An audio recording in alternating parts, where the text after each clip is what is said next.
the conflict within the speaker. He loved her so deep that he finds it hard not to. This conflict is spoken of throughout the poem, albeit in alludes. He says love is so short, but forgetting is so long. This is one of the best remembered quotes from the poem. It's aren't helping him forgetting process. Nights like the one that they particularly remind him of the time when he held her. And when these thoughts cross his soul becomes unsatisfied with the fact that he had lost her. So the conflict is shown deeply in these two lines. The speaker ends the poem saying that that particular night would be the suffers pain because of her, and this poem will be the last one he will write for her. This shows that the speaker has now finally resolved to completely move on. So reflect on these questions in writings using the formalist approach. Reflective questions.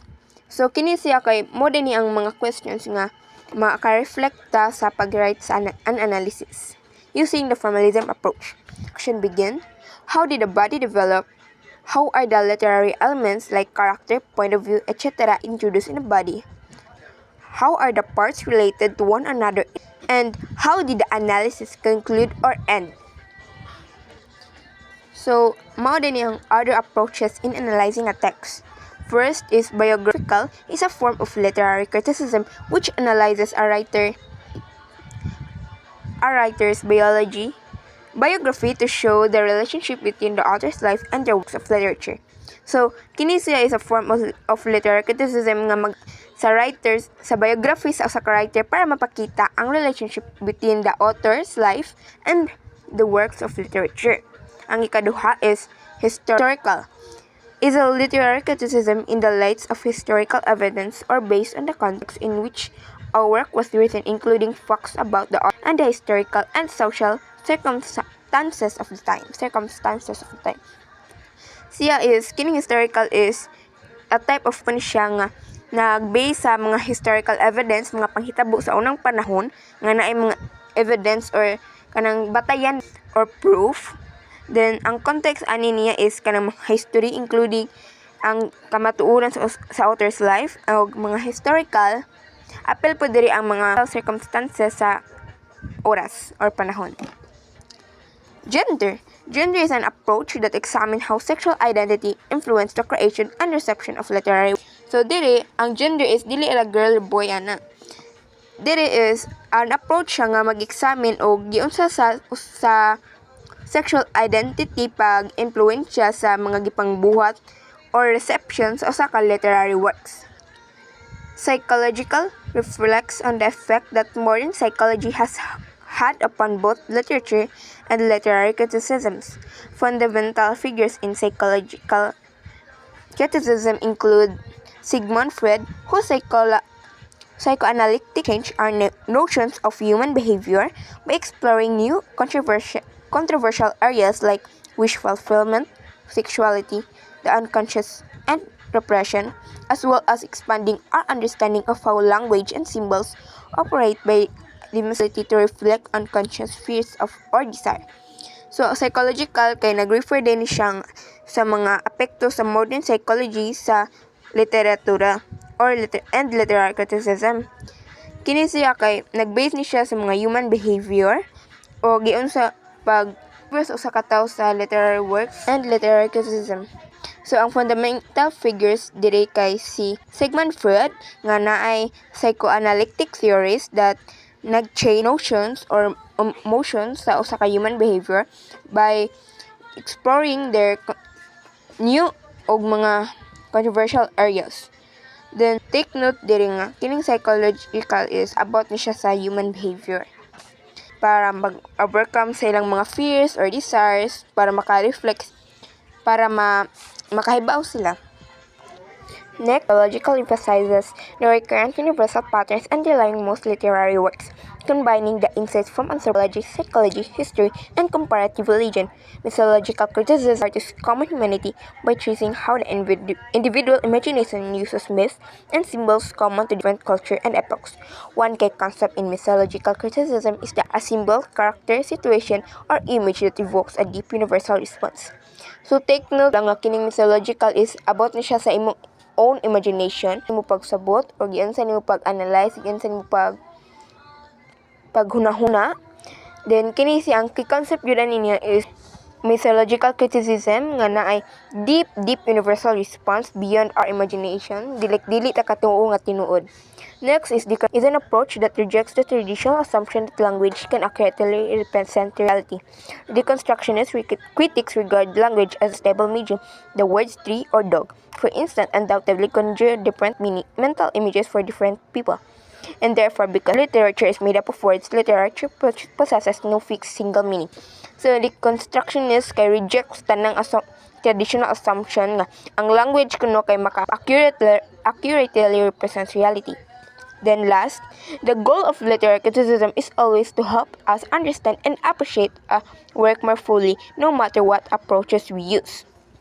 That's right. So, Latin America and its literature. South America's continent in size and the fifth largest when we consider population. The continent is located in the western hemisphere and mainly in the southern hemisphere. South America leads the oral and written literature of Latin America in several languages, particularly in Spanish, Portuguese, and the indigenous languages of the Americas as well. As literature states written in the Spanish language, it rose to particular prominence globally during the second half of the 20th century, largely due to the international style known as magical realism. As such, the region's literature is often associated solely with this style. With the 20th century literary movement known as Latin American boom, and with its most famous exponent, Gabriel Garcia Marquez, Latin America's literature has a rich and complex tradition of literary production that dates back many centuries. So here is an example, 100 Years of Solitude. This is only a summary kay di man ta pwede makakuha kay copyright issues. Written by Gabriel Garcia Colombia.